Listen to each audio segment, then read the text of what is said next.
Thank you for coming today. This meeting is to inform you about what a disaster recovery plan is and hopefully convince you that we need one.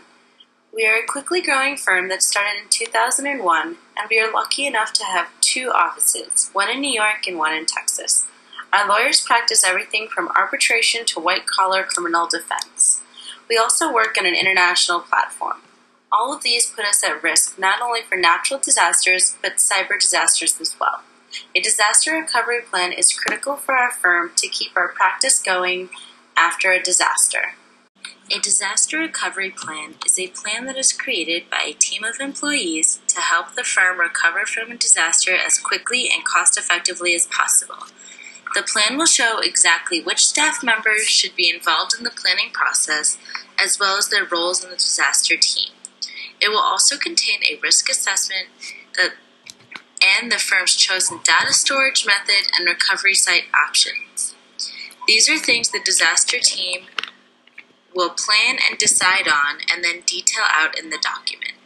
A disaster recovery plan is critical for Burton Ernie because if a disaster hits, the firm will be more confident and comfortable with what needs to get done in order to get up and running again for their clients quickly. The more time wasted after a disaster, the more work that gets neglected, and the more clients that could be at risk for losing cases and getting frustrated with the firm. Burton Ernie need a disaster recovery plan because there are many types of disasters that can hit both office locations. Each year, there's an increase of about 5% in billion-dollar disasters, and we shouldn't be fooled that it can never happen to us, because it can and it will. A disaster recovery plan is the only thing the firm can do to be ready when our time comes to deal with a disaster. As you can see in the chart, storms that cause flooding are among the highest recorded disasters according to FEMA. And these are just the disasters that are declared national disasters. Smaller, localized flooding that can be devastating but on a smaller scale do not get recorded into this number. If the firm has a disaster plan, we can put steps into place to mitigate the damages of flooding and have backup equipment or plan to move equipment out of harm's way so that after the storm hits, we haven't lost all our data and can get back on our feet and helping our clients as quickly as possible. Cyber attacks can be just as devastating as natural disasters. As you can see from the diagram, businesses is the largest hit sector for data breaches, and this includes law firms. Within the law firm community, cyber attacks have increased over the past few years, and at least 80% of the biggest 100 law firms have reported some kind of a breach. Law firms are very attractive targets according to the American Bar Association, and Burton Ernie is no exception. The firm may be even at a bigger risk for cyber attacks because many clients and cases are international. Some are even against other countries' laws. It is important that the firm have measures set in place to deal with all sorts of cyber attacks. An adversary can just steal information, or they can let out a crippling virus so none of the computers work and much of the data is lost. The disaster recovery plan would have measures to prevent this as well as cope with the aftermath. Where to start, you may ask? Well, the first thing we need is for you, the management, to back the plan and give it support both in employee time and financially. Next, we must create the team who will be in charge of creating the plan. My suggestion for team members would include the CFO, the managing clerk, the comptroller, the comptroller's assistant, the special projects coordinator, and the staffing manager as the main team members. The team should meet bi-monthly at first, and then once the ball is rolling, they may only have meetings once a month with specific due dates for projects. The very first thing the team should be tasked with is conducting a risk assessment of the firm. To conduct a risk assessment, you first need to remember what risk is. It is the possibility of a person or entity suffering harm or loss because of an event.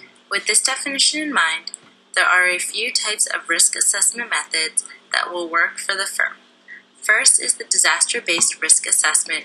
In this method, we will look at any hazard that could impact the firm. Next is the asset-based risk assessment. It looks at all of the assets the firm has, both human and material. This method focuses on any threats, risks, or vulnerabilities the assets may have. The third assessment method is the business impact analysis. This method looks at threats that could affect the firm as a whole. The last option for the firm is the OCTAVE, which stands for Operationally Critical Threat, Asset, and Vulnerability Evaluation. This method has 3 steps, which are to create a threat profile, identify infrastructure vulnerabilities, and develop a security strategy. For Burt & Ernie, I suggest doing an asset-based risk assessment. This will help the firm identify all assets and think critically about what can cause harm to these assets as well as what the vulnerabilities of each asset are. This may be anything from human error to a firewall not automatically updating. The Business Continuity Plan, or BCP, is the next step the disaster recovery team should look into.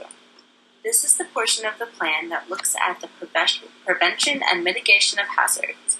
An example of what the team may look into for a BCP in network and computer safety would be firewall and encryption levels and putting into place rules the employees must follow, such as using difficult passwords that change every 9 months. These are just examples of what the disaster team will create with the BCP, so the firm can mitigate as many disasters as possible. After creating the business continuity plan, the team will focus on prioritizing the recovery efforts. This means looking at what items are mission critical to the firm, and in doing so, what items need to be recovered first. This is done by first assessing all hardware, software, data, and human assets, and determining their critical importance.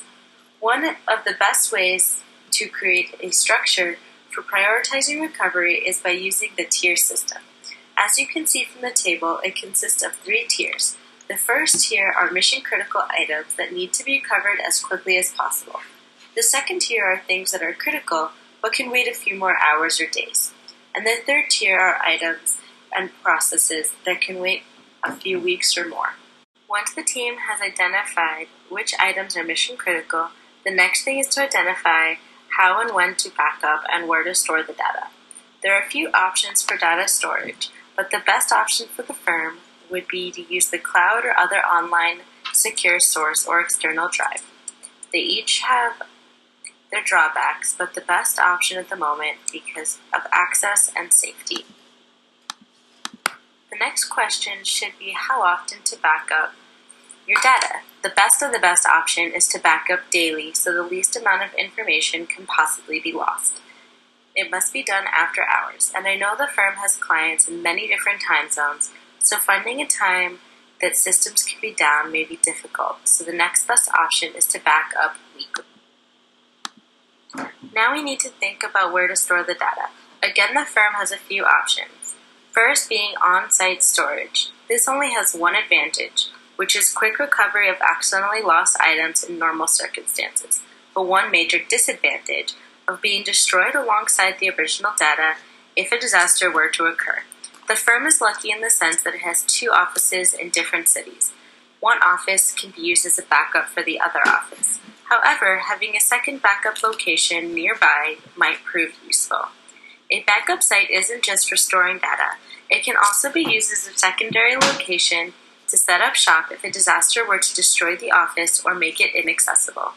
Off-site options would include hot sites, which get real-time data feeds, a warm site, which has all the equipment and hardware already there, but no data and is not online. A reciprocal agreement is a warm site, but has a group of companies to come together to agree to share this space and equipment. And finally, a cold site, which is just the space that can be leased after a disaster if one was to happen. With the exception of a hot site, which for the firm would be overkill, these are all viable options depending on the budget. Obviously, the warm site costs more in rent and maintenance than the cold site does, but it affords you less lag time between a disaster and when we can get up and running again. This is a small example of what part of the disaster recovery plan would look like as safety procedures for a flood. After the disaster recovery plan is complete, it should be tested regularly. Yes, I know this may interrupt our normal workflow, but testing regularly as possible, we can find the gaps in the plan, and all employees, even new hires, are aware of the plan and can execute it quickly and effectively if a real disaster were to occur. There are a few ways we can test the plan. The first way is by creating a checklist and going through step by step and seeing how ready things are for the disaster. We can also do a tabletop drill, which is similar to a checklist, but we sit together and talk through exactly what we would do and when we would do it. Lastly, there is the best way to test, which is the simulation test. There are two types. The first is a parallel test, where some work gets interrupted while still following the checklist test. However, the best option is the full interruption test, where everyone on the firm simulates an actual disaster and all normal work functions are interrupted. This is the best way to test the plan because it is the easiest way to root out any gaps in the disaster recovery plan. Thank you for your time. I hope you, the management, will consider creating a disaster recovery plan team. I hope you have a great day.